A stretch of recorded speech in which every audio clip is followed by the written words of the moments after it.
O ex-diretor de marketing do Banco do Brasil, Henrique Pisolato, deve ser trazido da Itália até o fim desta semana. O governo estuda cobrar dele o custo da extradição, que pode passar dos R$200 mil. Um delegado e 3 agentes da Polícia Federal vão buscar Henrique Pisolato na Itália, onde está preso desde 12 de fevereiro. A viagem, num voo comercial, deve ser na próxima quinta-feira.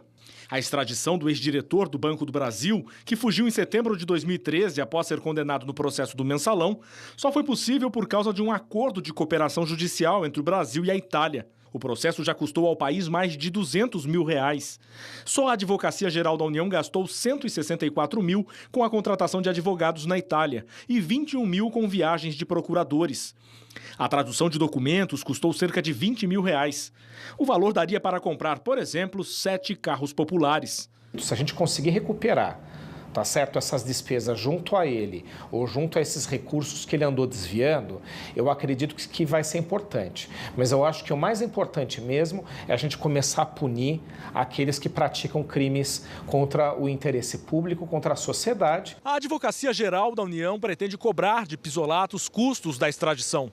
O órgão estuda uma possibilidade de fazer uma cobrança unificada com o Ministério da Justiça e a Procuradoria-Geral da República, que também tiveram gastos com esse processo. Segundo este procurador, a cobrança seria inédita. Nós podemos começar a partir de agora, sempre que houver despesas extraordinárias não previstas aos cofres públicos brasileiros decorrentes de contratações dessa natureza, analisarmos caso a caso a possibilidade de haver o ressarcimento em favor dos cofres públicos.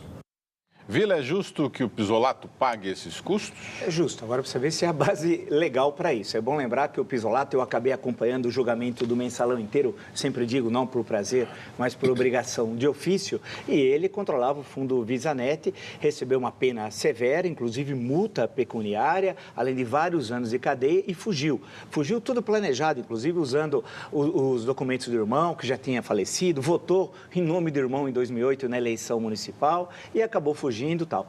É interessante que eu vi agora as últimas fotos dele, ele melhorou bem na Itália, acho que a comida era boa, engordou.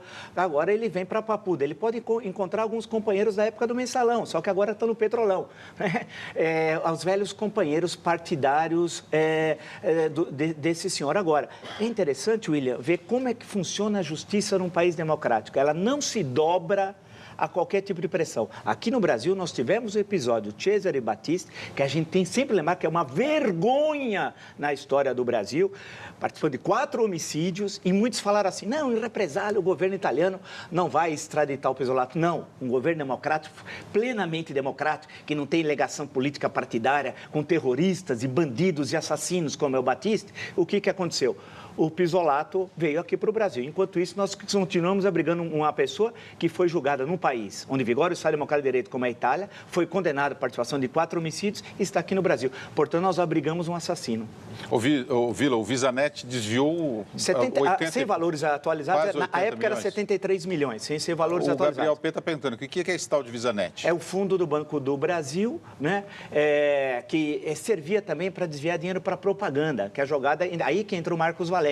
Só que, comparado ao Petrolão, o Mensalão é caso de juizado de pequenas causas, como já disse um ministro do Supremo Tribunal Federal. Eu, por exemplo, considerei à época, até escrevi um livro, chamado O Julgamento do Maior Caso de Corrupção. Ingenuidade minha. O Petrolão, que estava ocorrendo durante o Mensalão, inclusive com alguns mesmos participantes, Zé Dirceu, por exemplo, que sempre está envolvido, né, com corrupção, está na Operação Lava Jato e foi condenado, né, na Ação Penal 470, que é do Mensalão, estava atuando em corrupção em pleno julgamento do Mensalão, mas foi, na época, sem ser atualizado, 73 milhões. Ayrton, o que muda com a presença do Pisolato aqui no Brasil? Só o cumprimento da pena, né? Esse caso aí da 200 mil que vai cobrar pelas custas do processo de extradição, não pode, não, né? Eu não tenho lei para isso, eu acho que é difícil criar uma lei, porque esse é o ônus do Estado.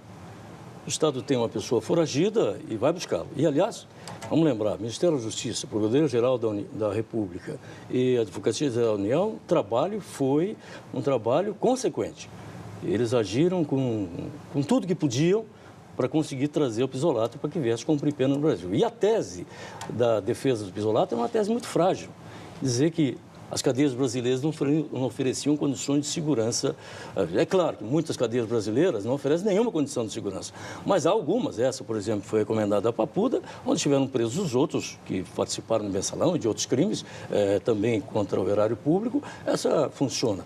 O que eu acho que tem que ser visto aí, William, agora, é que a Itália não foi assim, então, como o Vila diz, porque quando o Salvatore Cacciola, que deu aqui um golpe no sistema bancário, fugiu para a Itália negou a extradição. Não é? Pois o Batista, por trás de toda a articulação dele, tinha uma militância política de enfrentamento com o regime vigente. Era democrático, né? Um regime democrático de plenas liberdades democráticas. Ele pertencia a uma organização, não sei se marxista, qual é o ramo dela, mas eu sei que ele tinha uma organização de luta armada que enfrentava a ditadura. Então, esse componente político norteou o comportamento de muita gente no Brasil que aprovou que não fosse fornecida a autorização para que ele saísse do país. Enfim, o que eu acho que tem que se louvar o comportamento das autoridades brasileiras que foram lá e trouxeram o prisioneiro. Agora, o ônus é do Estado. Eu acho que o ônus é do Estado. É difícil transferir isso para o acusado. Enio Torres Granel aqui, o tempo de cadeia de Pisolato na Itália não conta para a pena dele aqui no Brasil? Conta, né? Conta, Conta também, né? Conta.